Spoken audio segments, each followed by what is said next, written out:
you're telling me about how it is important to keep the mainstream, even theatre, alive, and not just sort of resort to elitism that's crept into even, general viewers. Isn't that so? Mm-hmm. Yeah. Yeah, I do think that's important. I think there's actually room for both kinds of work. Um, I feel a certain inner compulsion to do something for mainstream cinema and theatre, because I cannot dissociate myself from the mainstream because I've worked so long in it. Right. See, I've worked out the equation like this, that when I do my own direction, then I don't do mainstream work. But as an actress, I have a, well, I'm in the very sort of fortunate, privileged position to be able to dictate my terms to some extent. So I can always say that I'm not going to do, I'm not going to work in a story like this, or, I'm not going to work unless you have certain amount of production values and a certain kind of story, which I think is at least a little more meaningful, etc. That goes for mainstream theatre and cinema. So that I have been doing, that I've been able to do. I mean, for instance, I said I will only work with a certain kind of director when I was doing mainstream theatre. And they got me that kind of director. I specified the name, and we discussed what we would do, whether we should do, what kind of play we should do. Then we decided on a sort of very free adaptation, not even an adaptation, to taking the germ of the idea of a respectable prostitute and sort of putting it in the Indian context. It was then a sort of a black person taking shelter with the prostitutes. Here it's a young Muslim taking shelter among Hindu prostitutes. So now a lot of people, when they saw it, asked us whether it was written after December 6, right, after the Ayodhya incident. But it wasn't. It just fitted in so well and it was so relevant. And even though there were certain commercial concessions, I still feel that it was important and socially relevant work. Mm-hmm. You feel the need for socially relevant, oh, absolutely, even in mainstream. Yeah. Particularly in mainstream theatre and cinema, I feel more in mainstream than in parallel cinema do I feel the need for socially relevant work. Mm-hmm. In the other cinema, there is room for experimentation on several levels. Mm-hmm. Here there isn't. Right. You see, so that's very important. I think that in parallel cinema or other cinema, whatever you like to call it, there is room for you to experiment technically. There is room for you to experiment with script structure. You don't need to have a linear structure. You can go into all kinds of you can move in all kinds of lateral ways, which I think is wonderful, even if you're not talking about topical things or you could deal with the interiors of the mind, for instance. Mm-hmm. That is also relevant. But what I mean by socially relevant is socially relevant and something that is topical, something that is going to create awareness in people, social awareness of socio-political subjects. Now that should be done. That should be tackled by mainstream cinema and theatre, I think. But it doesn't.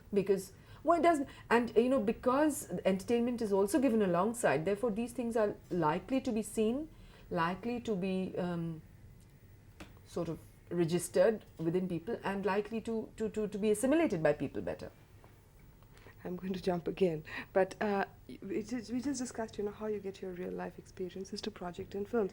How important a role does being an editor of a magazine like Shananda, sort of play in that? I do think Shananda is, you're one touch with the masses, so to speak.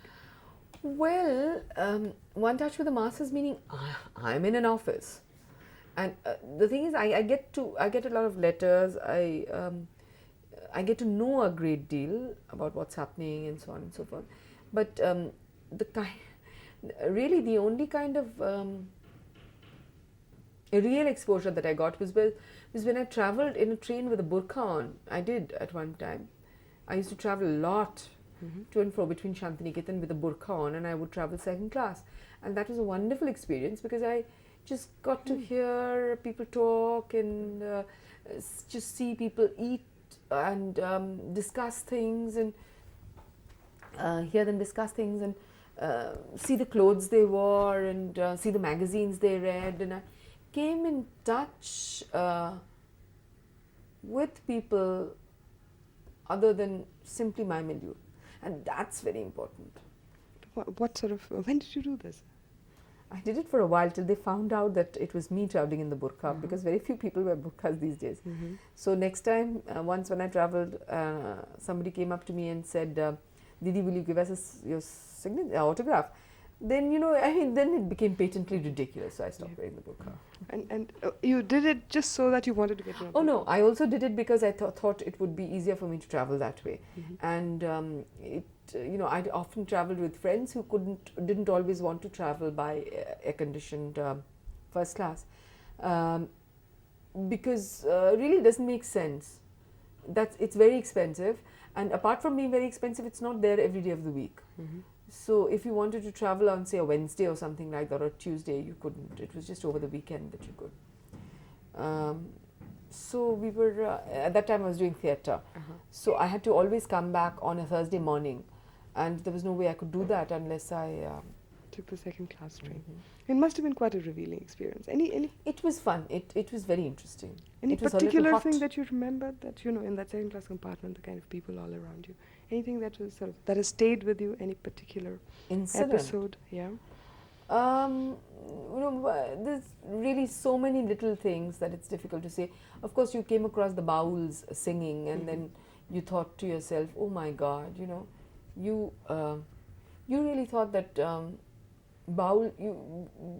what we hear are very selected pieces that are used in films and so on, or which come out on cassettes, which is very good singing. Yeah. And then you see these bowls and hear them, and their voices are cracked from a great deal of shouting and jumping around and dust and so on, and you think that theirs is not a very easy existence. So this bowl singing, which you think is connected with the peace of villages, with the shade of trees, and this bowl going around with his iktara and going around singing, and that's really connected in our minds with the shadow and tranquility and huts and so on and so forth, and